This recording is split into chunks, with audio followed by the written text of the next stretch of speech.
꽃을 꺾어 집으로 돌아오다. 한성원. 사람에게는 사람의 길이 있고 개에게는 개의 길이 있고 구름에게는 구름의 길이 있다. 사람 같은 개도 있고 개 같은 사람도 있다. 사람 같은 구름도 있고 구름 같은 사람도 있다. 사람이 구름의 길을 가기도 하고 구름이 사람의 길을 가기도 한다. 사람이 개의 길을 가기도 하고 개가 사람의 길을 가기도 한다.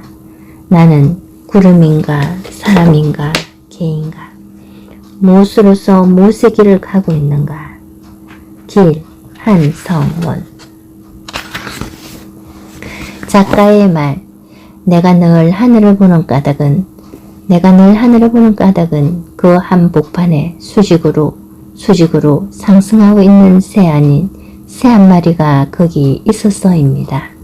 내가 늘 하늘을 보는 까닭은 한낮임에도 불구하고 알 수 없는 별 하나가 거기 또 있어서입니다. 내가 늘 하늘을 보는 까닭은 말을 하긴 해야 하는데 입이 떨어지지 않는 말 하나가 거기 있어서입니다. 2018년 3월 새봄. 해산 토굴 주인 한성원.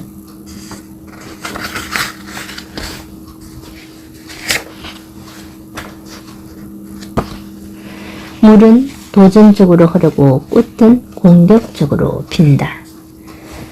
물은 앞을 막으면 가득 차서 넘치거나 돌아서 흘러가고 꽃은 망울로 맺힌 다음 총포처럼 터진다. 그것은 순리인데 따지고 보면 매우 도전적이다. 해와 달과 별들도 도전적으로 운행한다. 그것은 우주의 율동이고 그들의 운명이다. 인간의 삶도 도전적으로 꾸려가야 성취할 수 있고 사랑도 공격적으로 해야 성공하기 마련이다. 사업도 그러하고 공부도 그러하다. 운명은 그냥 흘러가는 대로 따라가는 것이 아니고 도전적으로 개척해 나아가는 것이다. 인간은 한 그루 나무와 같다. 나무의 뿌리는 사람의 머리털 같다. 그 뿌리는 삼투압으로 빨아들인 물을 평압에 의해서 줄기와 잎으로 밀어 올려 꽃을 피우고 열매를 맺게 한다. 인간이 나도 한 그루의 나무이다. 나는 물 흐르듯이 꽃 피듯이 살아가려고 애를 쓴다. 그것은 우주의 율동이다. 그러한 삶을 99세까지 건강하게 살다가 멀리 떠나가신 어머니에게서 배웠다. 밥이 보약이다. 이것은 어머니가 두고 쓰시는 말씀이다. 어린 시절 열이 설설 끓어 어지럽고 입이 쓰고 속이 메스꺼워 밥을 먹을 수 없을 때 어머니는 밥 한 숟가락을 떠서 들고 내 입 앞에 들이밀면서 토악질을 할 때 하더라도 꿀꺽꿀꺽 삼켜나 봐라 하고 권했다. 밥에 물을 말아 꾹꾹 찍어주면서 이빨로 대강 씻고 우물그려 가지고 눈 딱 감고 훌훌 마셔버려라 하고 관근하기도 했다. 나는 그 말씀을 따라 밥을 국수 먹듯이 씹는 둥 마는 둥 목구멍 너머로 일단 삼켜놓곤 했다. 어머니는 날마다 새끼의 밥을 반드시 제때에 잡수시곤 했다. 나도 그 본을 받아 그렇게 한다. 이때껏 나는 끼니를 건너뛰어 본 적이 없다. 감기 몸살이나 어떤 병을 앓든지 번뇌로 인하여 잠을 설치든지 하여 입이 쓰고 밥 생각이 없고 한 숟가락 떠먹으면 구역질이 나오려고 해도 나는 일정량의 밥을 기어이 국물이나 신김치 국물에 말아서라도 먹어버리곤 한다. 한의사는 그렇게 밥을 억지로 먹는 감기 환자는 입맛 없다고 밥을 먹지 않는 환자보다 훨씬 빨리 쾌유한다고 말했다. 나는 밥이 보약이라는 어머니의 말씀을 그대로 알아듣고 실천한다. 땅이 밥을 만들고 밥이 사람을 만들고 사람이 세상을 아름답게 꾸며간다. 내가 쓰는 시나 소설도 결국은 밥의 결과물이다. 물로 생긴 몸이므로 물을 많이 마셔야 한다. 다른 사람들에 비하여 나는 물을 많이 마신다. 물로 생긴 몸이므로 물을 많이 마셔야 건강하다는 어머니의 말씀을 따른 것이다. 나는 점심과 저녁을 먹을 때 포도주 한두 잔을 하고 국물을 많이 마신다. 밥을 먹고 난 다음에는 반드시 차를 우려 마신다. 한 잔만 마시는 것이 아니고 천천히 사유하면서 최소한 5차례는 우려 마신다. 포도주와 차는 몸 안에서 이뇨작용을 한다. 내 몸속의 독성은 오줌을 통해 흘러나가리라. 먹고 마시는 재미보다 시원한 뱃슬의 재미가 더 크다. 걸쐐기에 미쳐 살아가는 나는 서재에서 작업을 하다 보면 목과 입이 말라 가끔 물을 한 잔씩 마셔야 한다. 누군가와 이야기를 나눌 때도 마찬가지로 목과 입이 말라 물을 자주 마셔야 한다. 여행을 할 땐 아예 물병 하나를 가방에 넣고 다니면서 마신다. 물을 많이 마심으로 오줌이 자주 마려워 시외버스를 피하고 기차를 탄다. 버스 타고 가다가 오줌이 마려우면 참아내는 일이 고통이므로 집에서 새끼 밥을 먹을 때나 친지들과 횟집에 가서 회를 먹을 때 바로 식품인 신김치와 신건지, 국과 된장, 고추장을 곁들여 먹는다. 그것은 고깃국에 생된장을 풀어 잡수시고 식구에는 신물 김치 국물을 꼭 마시는 어머니에게서 배운 것이다. 모든 아들은 어머니의 체질을 닮는다. 생명력 강한 어머니의 체질이 아들인 나에게 흘러들었듯이 삶의 방법이 내게로 흘러든 것이다. 밥 먹듯이 책을 읽고 글을 쓴다. 책을 읽는 것, 글을 쓰는 것을 나는 빵 먹듯이 한다. 이롭기는 하지만 지루한 책, 딱딱한 이론책, 사전이나 옥편을 뒤적거리면서 읽어야 하는 책, 노루뼈 삶는 꼬아 먹듯이 천천히 오랜 세월을 두고 야금야금 읽어야 하는 경전들을 나는 토악질할 때 하더라도 일단 꿀꺽 삼켜놓고 보듯이 구역질해 가면서 좌우간에 읽어놓고 본다.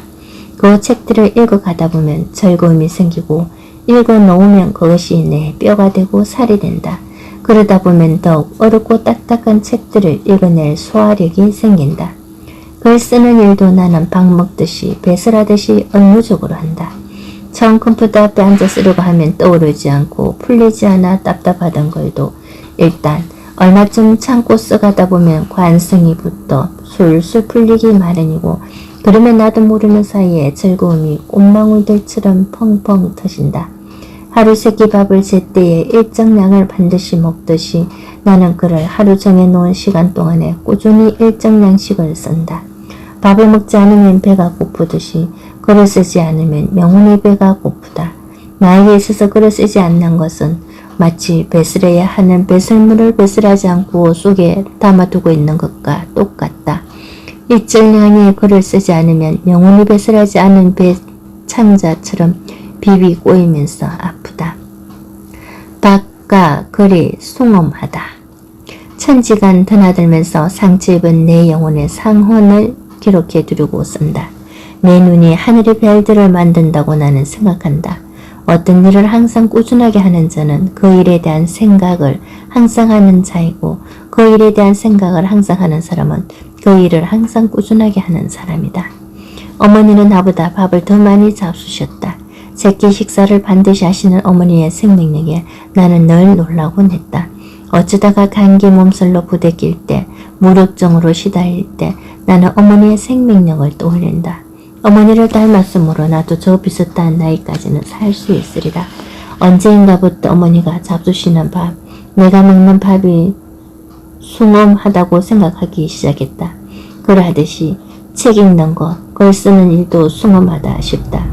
밥 먹고 물 마시고 나서 시원하게 화장실에 가 배설하는 쾌감을 즐기듯이 책 읽고 글 쓰는 내 일을 즐긴다. 나는 소처럼 목에 멍에를 걸고 쟁기를 끌고 간다. 러시아의 소설가 도스토예프스키가 아주 많은 빚을 지고 산 사람이었다고 들었다. 그는 빚을 갚기 위하여 평생 동안 글을 썼다는 것이다. 소설가는 적당하게 가난하고 빚쟁이어야 한다. 나는 빚을 진 듯이 그 빚을 위하여 도전적으로 글을 쓰고 또 쓴다. 날마다 일정 시간 동안 글을 쓴다. 하루라도 글을 쓰지 않으면 세상을 사는 것 같지 않다. 한 해에 한 편씩 장편 소설을 써내는 나를 친지들은 지독한 사람이라고 말한다.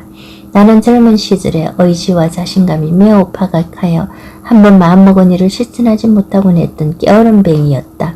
나는 어느 날부터인가 그런 날을 의지력과 자신감이 강한 날로 바꾸어 놓을 계책을 고안했다. 나 원래 한 편의 장편을 쓰고 단편 소설 2편을 써낼 거야. 이런 계획을 나는 아내와 자식들에게 선언하듯이 말하곤 했다. 20대 후반부터 그렇게 했다. 무력한 내 목에 몽해를 걸기로 작정한 것이다.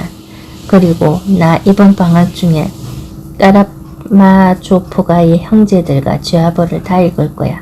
그 무렵 내가 말만 앞세우곤 한다는 것을 잘 아는 아내는 빈정거리듯이 말했다. 아이고, 다 해놓고 나서 말씀하십시오. 그 말에 나는 자존심이 상했다. 그 자존심을 회복하기 위하여 그것을 기어이 실천해야만 했다.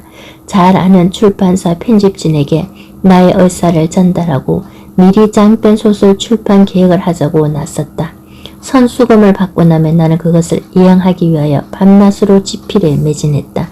나는 나를 장편 소설 쓰기라는 장거리 마라톤에 끌어들였고 나는 나의 노예가 되어 그 마라톤의 골을 향해 끊임없이 달리고 또 달렸다. 어지러 강한 성격은 습관에 의해 만들어지고 한 번 길든 습관은 그 사람의 운명을 바꿔놓는 것이다. 큰일 하나를 성취하려고 하는 나는 나를 노예로 만들어서 철저하게 부려야 한다. 그러기 위해서는 수레를 끄는 말이나 소처럼 목에 멍에를 걸고 그것을 끌고 나가지 않을 수 없게 도전적으로 나를 채찍질하며 억압하고 부리지 않으면 안 된다. 나는 나이가 들면서 나의 노예 노릇을 철저히 하되 그 노릇을 억지로 하지 않고 늘 즐기면서 천천히 하고 부단히 해내려고 애를 쓴다. 도전적인 실천력과 자신감은 한 인격체의 의지력과 생명력의 한 표현이다. 자신감과 의지력은 자기에 의해서 만들어진다. 그 자신감은 어떤 일을 해내는 노력과 더불어 성장한다. 가령 일이라는 자신감이 있는 자는 일이라는 도전적인 노력을 하게 된다. 일의 자신감에 일이라는 노력이 보태지면 일하는 자신감이 생긴다. 일하는 자신감에 다시 일하는 도전적인 노력이 보태지면 살아는 자신감이 생긴다. 살아는 자신감에 살아는 도전적인 노력이 더해지면 팔이라는 자신감이 생성된다. 8의 자신감 더하기 8이라는 도전적인 노력은 16이라는 자신감을 만들고 16의 자신감에 16의 도전적인 노력에 더해지면 30이라는 자신감이 생긴다. 이와 같이 발전하다 보면 자신감 100의 도전적인 노력 100을 더하면 200의 자신감에 이르게 된다. 한 인물이 어떤 일을 이룩한 것은 그가 가진 자신감과 그가 투자한 도전적인 노력의 결과물이다. 이룩한 일의 크고 위대함의 정도는 그 자신감과 노력에 정비례한다. 그가 해내려 하는 일에 대한 두려움은 자신감 결핍에서 생긴다. 두려움은 그 일을 해보지도 않고 미리 겁붙던 내는 미혹함이다. 어떤 일인가를 한번 노력하여 성취해본 사람은 두려워하지 않고 자신을 믿고 노력을 투자한다. 해낼 수 있다는 자신감이 있는 사람은 그 일에 용기 있게 뛰어들어 기어이 성취하고 만다. 한 가닥 한 가닥 성취해 갈 때 우리 가슴에서는 새록새록 절구음이 샘솟는다. 살아간다는 것은 어떤 일인가를 성취해 간다는 것이고 성취해 간다는 것은 순간순간 한 일을 느낀다는 것이고 그것은 살아갈 만한 가치가 있는 삶을 살아간다는 것이다. 그것은 그가 가진 자신감과 도전적인 노력이 늘 보태지는 결과로 인한 것이다. 겨울 나목 앞에서 옷깃을 가다듬다. 짙푸른 하늘을 향해 지신이 헝클어진 까만 머리들 같은 가지들을 짙게 들고 서 있는 나목 앞에서 옷깃을 가다듬는다. 겨울 나목은 성자 같다. 권엄하면서도 자비로운 자세로 설법을 하는 선인 같고 목회자 같다. 한 시인이 가을에는 기도하게 하소서 하고 노래했지만 나는 나목 앞에서 겨울에는 기도하게 하소서라고 중을 그리곤 한다. 음악을 틀어놓고 다탁 앞으로 가서 차 주전자를 손에 들고 마음을 가다듬어야 할 때 나는 다탁 앞에 앉아 차를 마시곤 한다. 음악과 차는 내 마음을 순수의 경지로 나아가게 한다. 차 향은 원초적인 시공의 뿌리를 받고 있는 신비한 존재이다. 겨울은 단순한 휴식의 계절이 아니다. 명상하고 참여하는 계절이고 준비하는 계절이다. 그들은 지난 가을에 단풍 든 잎사귀를 떨어뜨리면서 다음에 봄에 움터날 준비를 미리 해놓았다. 그들은 겨울 동안 내내 다음 해에 새파란 잎사귀를 피워내고 꽃을 토해낼 에너지를 축적시키고 있다. 다사로운 방바닥에 앉아 유리창 밖을 내다보면서 엄마가 따뜻한 차를 마신다. 참외는 지나간 삶과 다음에 다가올 진실의 삶과 자유의 삶 사이에 놓인다. 추운 겨울에 따스한 방에 앉아 차를 마시며 명상하는 그것은 복된 일이고 영광스러운 일이다. 나 이외에도 수많은 사람들이 이러한 복과 영광을 누릴지라도 그 복과 영광이 나 혼자에게만 주어진 것이라고 생각하는 것은 자만이 아니다. 그 복과 영광을 고마워하는 것이고 복과 영광에 대한 은혜를 갚아야 한다는 마음을 가지려는 것이다. 누가 나에게 이 복과 영광을 가져다 주었는가? 나를 보호해주는 신이다. 나는 나의 운명에 도움 역할을 한 어떤 거대한 힘의 주체를 신이라고 생각한다. 운명을 생각한다. 운명은 태어나면서부터 정해지는 것이 아니다. 그것은 나와 나를 돕고 있는 신에 의해서 조성된다. 저 높은 곳에 계신 신을 나를 보호해주는 내 편으로 만든 것은 나이다. 내 운명은 그 신을 내 편으로 만들기 위하여 평생 있는 힘껏 가파른 가시밭길과 굽이굽이 산 모퉁이와 덜판을 끊임없이 달려왔다. 눈송이 하나가 흘러내린다. 햇빛이 그 눈송이에 부딪혀 반짝 무지개 살을 내쏜다. 화창한 날씨에 무슨 눈송이란 말인가. 하늘을 쳐다보니 검은 구름장 하나가 하늘 한복판에 나타났다. 저 검은 구름장이 눈송이를 뿌리고 있다. 눈송이들 맺이 앙상한 나무의 가지들 사이를 지나 정원으로 내려오고 있다. 눈송이는 겨울의 꽃이다. 서울에서 살 때 생각이 난다. 영하 15도의 한겨울 시내에 나왔다가 어두워져서 버스를 타고 오이동 집으로 돌아가면서 충격적이고 눈물겨운 일 하나를 목격했다. 정체로 인해 버스는 오랫동안 삼량동 시장 앞에서 멈칫거리고 있었다.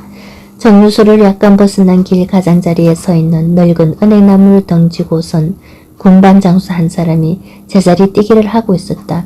허름한 등산화를 신고 군청색 토프를 입고 털모자를 머리에 쓰고 입으로는 하얀 김을 뿜으면서 지나가는 사람에게 군밥 한 봉지를 팔 때는 잠시 천천히 공중거리다가 사는 사람이 없을 때는 제자리 뛰기를 하며 군밤이요 따뜻한 군밥이요 하고 외치면서 계속 뛰었다. 아마 발이 시려 견딜 수 없는 모양이었다. 고통스러운 시간을 죽이는 방법이 띵뛰기 모양이었다. 저 군밤 장수는 저렇게 장사를 하는 동안 10리를 뛰는 셈일까? 20리를 뛰는 셈일까? 30리를 뛰는 셈일까? 가지를 하늘로 치키던 늙은 은행나무는 조용히 오고 가는 사람들 텀바구니에서 군밤을 팔며 제자리 뛰기를 하고 있는 군밤 장수를 부처님처럼 눈을 반쯤 감은 채 바라보고 있었다. 살아가는 것은 저렇게 계속 제자리 띵뛰기를 하는 것이다. 소설가인 내가 살아오는 것도 그렇다. 사실은 저 은행나무도 보이지 않은 제자리 띵뛰기를 하고 있는지 모른다. 지금 내가 따스한 방에서 차를 마시고 있는 지금도 그 군밤 장수처럼 끊임없이 엄동설하니 대지를 달려가고 있는 사람들이 있다. 알고 있는 사람들이 있다. 삶은 산보다 무겁고 사랑은 쇳들보다 가볍다. 썰물로 말미암아 거무술에 하계에 드러난 여다지 연안의 모래밭을 걷는다. 누군가가 낙서를 해놓았다. 삶은 산보다 무겁고 사랑은 쇳들보다 가볍다. 물물이 져서 만조가 되면 지워질 말이다. 한 모래 조각가가 만다라를 모래밭에 정성스럽게 그리고 있었다. 나간에는 오랫동안 그 만다라 그리는 놀라운 솜씨를 지켜보고 있었다. 만다라가 완성이 되었을 때 몸을 일으킨 모래 조각가는 발로 그것을 깡그리 치워버리고 총총히 가버렸다. 모래 조각가가 만든 만다라는 원래 없던 것이었다. 30년 전 한 재벌 회사의 기획실장이 나를 찾아왔다. 돌아가신 창업자의 10주기가 돌아온다고 전기를 써달라고 했다. 2억 원의 원고료에 10만 부의 인세 1억 원을 주겠다는 것이었다. 나는 그 창업자의 젊은 시절에 친일 이력이 있다는 것을 알고 있었다. 생각해보자고 말하고 집으로 들어왔다. 나는 들떠 있었다. 30년 전 3억 원은 내가 글을 쓰지 않고도 노후를 즐길 수 있는 돈이었다. 흥분한 나는 곧 가죽회의를 열고 그 재벌 회사의 주문을 어떻게 했으면 좋겠느냐고 물었다. 한데 아내와 아들과 딸들이 모두 반대했다. 그것이 내 깨끗한 이름을 더럽힐지도 모른다는 것이었다. 그 재벌 총수가 젊은 시절에 깨끗하지 못한 삶을 살았는데 그것을 어떻게 미화시켜 주려고 그러느냐고. 3억 원을 받고 그것을 써주었다가 35원의 욕을 먹을 수도 있지 않느냐고. 나는 가족에게 떠밀려 그 회사의 기획실장에게 어떤 일로 하자고 연락을 해버렸다. 이후 나는 글이 잘 쓰지지 않는다든지 돈이 아쉽다든지 하면 그 3억 원이 생각났다. 마치 3억 원을 잃어버리기라도 한 것처럼 상실감에 젖어들었다. 그 3억 원이 생각나면 아내에게 신경질을 내고 베개를 집어던지고 그랬다. 왜 내 마음대로 하지 못하도록 막론하는 일이었다. 그러다가 어느 날 나는 깨달았다. 아, 얼마나 어리석은 일인가. 그 3억 원은 원래 없었던 것 아닌가. 사람들은 원래 없던 것에 얼마나 집착하고 또 집착하는가. 국회의원 선거에 출마했다가 떨어진 사람, 여론조사를 하니까 오차범위 안에서 당선 가능하다는 것만 믿고 돈을 한없이 당겨다가 썼는데 낙선을 했다면 그 원래 없었던 것 때문에 심신에 큰 병이 될 수도 있다. 사랑도 원래 없었고 명예도 원래 없었다. 바다를 던지고 돌아오는데 서풍이 분다. 갈색 낙엽들이 어디론가 달려가는 돌지들처럼 땅바닥에 뒹군다. 삶은 죽음에서 시작되고 죽음은 삶의 끝자락에 놓여있다. 세상의 모든 물은 원래 바다에 있었던 것이다. 바다에서 정발한 수증기는 구름이 되고 구름은 육지로 날아가 비를 뿌리고 비는 지하로 흘러들거나 가물로 흘러 바다로 되돌아간다. 메비우스의 띠처럼 삶과 죽음이 시작되고 끝나는 지점은 동일한 곳에 있다.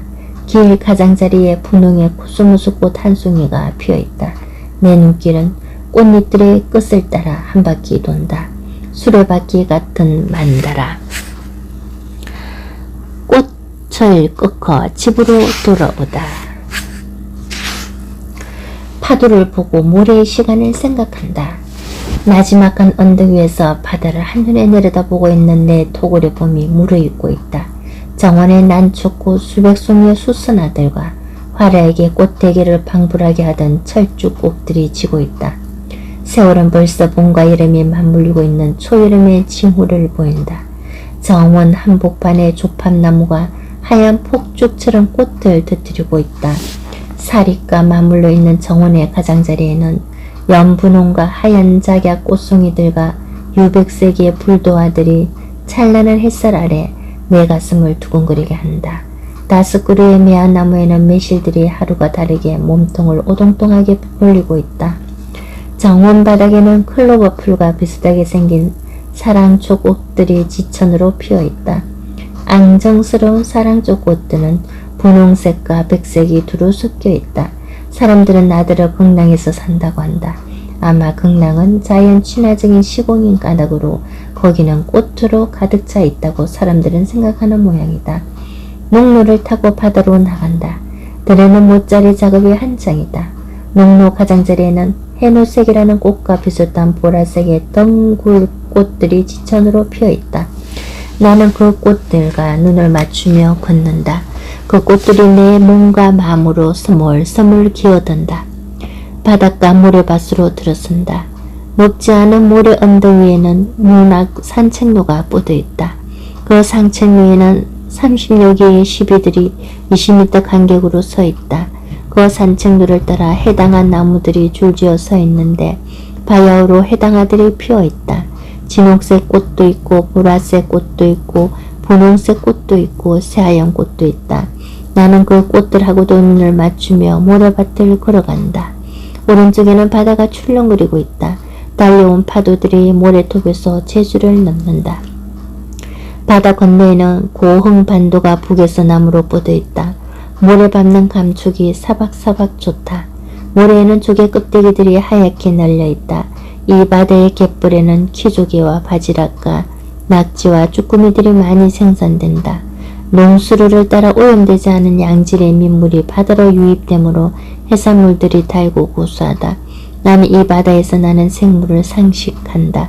벤치에 앉아 파도를 보고 모래의 시간을 생각한다. 자갈밭 조약돌을 손에 들고 만지작거린다. 조약돌의 영혼이 내 속으로 기어든다. 이끼 낄 새가 없는 그의 거입하면서도 강단진 삶을 나는 안다. 썰물이 지고 있을 때에 여다지 바다의 물새알처럼 알락달락한 조약돌밭에 가면 침묵한 채 사유하는 물안개 같은 고의 숨결 소리를 들을 수 있다. 눈물이 지고 있을 때에 조약돌밭에 가면 절차 탁마하며 찰부락찰부락 쫑알거리는 건강석처럼 반짝거리는 시어들을 만지작거릴 수 있다. 그는 천구의 시간에다가 빛과 바람과 신명을 섞으며 새가 되어 비상하는 꿈을 꾼다. 세상의 그 어느 곳인들 따닥따닥한데 어우러져 안으로만 모아지는 창세기의 빛 같은 내밀한 고독을 반추하고 사랑하면서 자기의 시공을 꿋꿋하게 지키지 않는 것이 있으랴. 조약돌. 나의 삶은 지금 어느 계절인가? 상가들과 가로수의 단풍들이 노랗거나 붉게 타는 듯하다. 너티나무나 벚나무 단풍은 한갈색이거나 주황색이다. 단풍과 노을의 색깔은 같다. 아침 노을도 노을이라고 말하고 저녁 노을도 노을이라고 말한다. 하루의 낮은 왜 노을로 시작하고 노을로 끝을 맺을까? 나의 삶의 계절은 지금 어느 계절일까? 80으로 들어섰으니 넉가 아리를 터이다. 바야흐로 내 삶에도 단풍이 물들고 있다. 한 제자에게서 이메일이 날아왔다. 제가 사는 삶이란 것이 텅 비어있는 깡통 같고 한없이 가볍고 공허하고 멀미하게 보일 때가 있습니다. 어제부터 몹시 우울합니다. 오늘도 학교에 다녀온 뒤 집 안에서 멍하니 앉아 있습니다. 제발 내일부터는 의욕이 생겼으면 좋겠습니다. 바야흐로 50대로 들어서고 있고 학원 강사 노릇하면서 대학원에 들어가 공부하고 있는 제자. 무엇이 그를 텅 비어있는 듯 싶게 하고 우울하게 했을까? 진실로 나에게 필요한 것은 나는 무엇인데 내가 진실로 나를 위하여 해야 하는 일은 무엇인가를 생각하고 나의 헛상에게 질질 끌려가는 일이 없어야 한다. 우리는 헛상에 끌려다닌다. 나의 실제를 찾아야 한다. 실제 아닌 것을 과감하게 꺼내내야 한다. 우울로부터 벗어나려면 나의 실제 참모습을 찾으면 해결된다. 스님은 세속에서의 속빈강증 같은 삶을 머리칼 베어내듯이 자르고 참모습을 찾기 위해 살아가는 사람들이다. 내가 늘 나를 다스리곤 하는 방법을 해신해 주었다. 가면의 삶을 살고 있는 사람들이 많다. 사람들은 바쁘게 산다. 자기 업무에 틈을 내어 헬스클럽에 가서 땀 흘리며 군살을 빼고 숲속의 약수터에 가서 시원한 바람을 쏘이고 친구와 만나서 커피를 마시거나 술 한잔 나누며 담수하고 학교에 다니는 자식을 자가용차로 이 학원 저 학원으로 이동시켜주고 평생 교육원에 등록하여 강의를 듣고 봉사단체에 가입하여 독거노인이나 고아원이나 교도소를 찾아가 좋은 일을 하거나 사회단체에 가입하여 정부나 행정기관에 잘하지 못한 일에 대하여 따지고 가리는 일을 하면서 뿌듯해하고 사교를 위하여 골프를 치고 휴일에는 식구들과 더불어 교회로 나가고서 외식을 하고 텀을 내어 미래를 하고 여행을 즐기기도 한다. 주부인 경우에는 다음의 일이 더 첨가된다. 밥하고 세탁기 돌리고 진공청소기로 먼지 빨아내야 하고 마른 빨래기에 넣어야 하고 이렇게 바쁘게 살던 사람들이 어느 날 문득 자기가 빈 껍데기나 속빈 강정처럼 느껴질 때가 있다. 왜 그럴까? 사람들은 이런저런 일로 바쁘게 살기는 살지만 사실은 진실로 자기 참모습을 위해서는 아무것도 한 일이 없고 이때껏 자기의 헛상 혹은 허영만을 위하여 날뛴 것이다. 자기 삶을 산 것이 아니고 남의 삶을 사는 것이다. 가면의 삶을 살고 있는 것이다. 자기 참모습을 찾아야 한다.